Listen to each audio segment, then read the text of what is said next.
According to Aristotle, virtue ethics is used to help us improve or develop our approach in moral deliberation.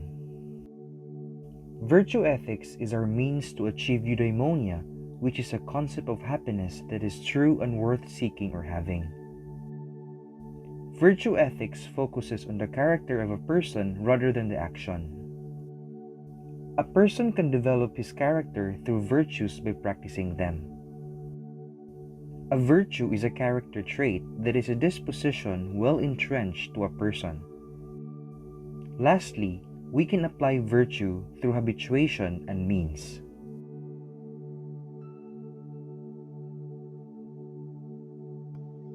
Jack is a third-year college student who always receives honors and awards. But lately, he is becoming more and more overwhelmed by studies due to his family's internal conflict that has taken a toll on his mental and physical health. He has fallen behind classes due to being sick for the past few months. Final exam starts tomorrow and he was unable to study well. Jack makes a tough decision and resorts to academic dishonesty. He was able to pass all subjects and made it even to the top 2 in class. No one would suspect he cheated since he was a consistent honor student. Having considered the case, we focus on two virtues and its relative extremities to analyze how the virtue ethics framework can be applied.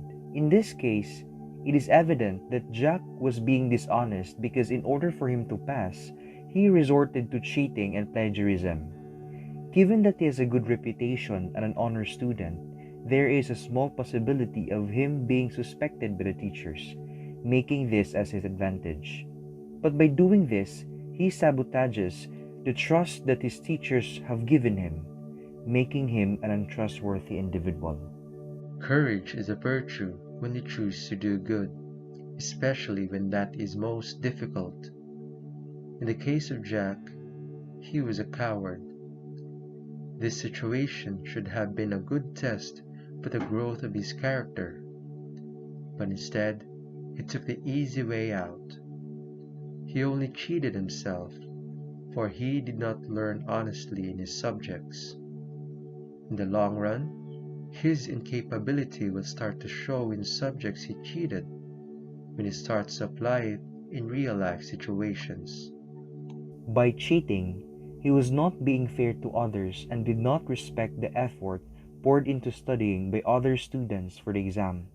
Additionally, he cheated on himself, for he deprived himself of the development of his good habits and learnings by not being honest. He failed on being prudent on his decision, for it hindered his growth as a student. The internal conflict with his family had him in a confused and troubled state with his feelings, which made him not to choose the virtuous action which led him to perform what is not a good student. This shows then that Jack was not in a good state of character, for there is no manifestation of previously acquired virtue of courage and honesty in his feelings and actions. His choice of choosing the extremities of virtue is a proof that the said virtues have not yet been deeply entrenched in him, for he may have done from little to no habituation in his entire life of the said virtues.